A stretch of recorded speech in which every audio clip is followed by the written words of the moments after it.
Halo semuanya, pernahkah kalian merasa gugup saat harus berbicara di depan banyak orang? Atau kalian pernah menghadapi situasi di mana kalian harus meyakinkan seorang agar setuju dengan pendapat kalian? Nah, itulah dua hal yang dapat menentukan keberhasilan seorang dalam negosiasi dan juga lobby. Hari ini, saya akan mengajak kalian untuk melihat bagaimana dua hal tersebut dapat berjalan beriringan melalui simulasi sederhana. Public speaking bukan hanya tentang bagaimana berbicara di depan banyak orang, tetapi juga bagaimana cara kita menyampaikan pesan dengan terstruktur, penuh percaya diri, dan juga berpengaruh. Sedangkan negosiasi dan juga lobby adalah sebuah seni untuk mempengaruhi orang lain dan mencapai kesepakatan tanpa harus merugikan pihak manapun. Nah, untuk membuktikannya, mari kita simulasikan negosiasi dan juga lobby antara kedua belah pihak yang harus sama-sama bijak dalam berbicara dan juga mengambil keputusan.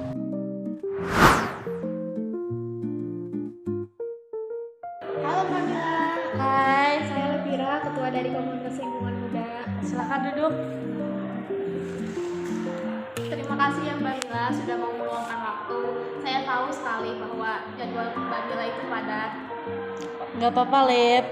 Justru saya penasaran sama program yang kamu sebutkan waktu itu. Katanya kamu mau ngajak kerja sama perusahaan kami. Ya, Iya Mbak, komunitas kami sedang menyiapkan proyek penanaman 1000 pohon di kawasan kota. Kami ingin mengajak perusahaan Mbak Mila untuk ikut serta. Karena kan visi kita sama-sama hidup sehat dan juga berkelanjutan. kedengarannya sangat menarik. Tapi terus terang, tahun ini perusahaan kami banyak mengeluarkan anggaran untuk kegiatan sosial. Jadi saya harus pastikan dulu kerjasamanya benar-benar memberikan dampak dan sesuai dengan branding perusahaan. Saya paham Mbak, saya juga tidak mau kerjasama yang asal-asalan. Nanti perusahaan Mbak akan dilibatkan langsung dalam acara. Bahkan logo perusahaan Mbak akan dimunculkan di setiap media promosi kami. Kalau begitu, gimana kalau bentuk dukungannya jangan dalam bentuk uang dulu? Kami bisa bantu lewat penyediaan minuman untuk relawan, dokumentasi acara, dan mungkin bantuan publikasi lewat media sosial perusahaan. Wah, itu justru luar biasa Mbak. Saya pikir akan sulit negonya. Negosiasi bukan berarti menolak, Lev. Kadang kita cuma perlu cari titik tengah.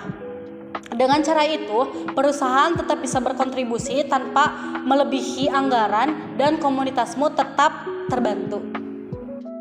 Bener juga Mbak, jadi kerjasamanya win-win gitu ya? Betul, dan kalau kegiatan ini sukses, saya bisa bantu dorongan ke manajer untuk program lanjut tahun depan.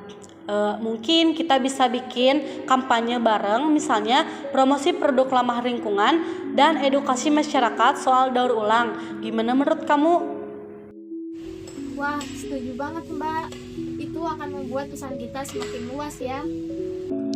Oke, jadi kita mulai dari acara penanaman pohon dulu ya. Setelah itu kita evaluasi bareng.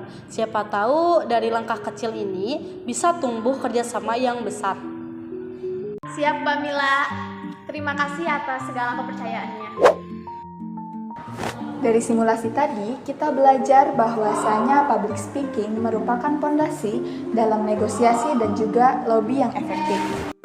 Cara berbicara yang tenang, struktur pesan yang jelas, dan juga kemampuan membaca situasi adalah kunci utama untuk meyakinkan orang lain tanpa tekanan.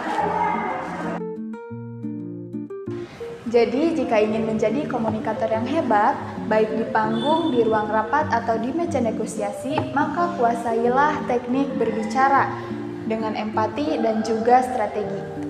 Karena dengan kata-kata yang tepat dapat membuka pintu yang bahkan tidak dapat dibuka oleh kekuatan.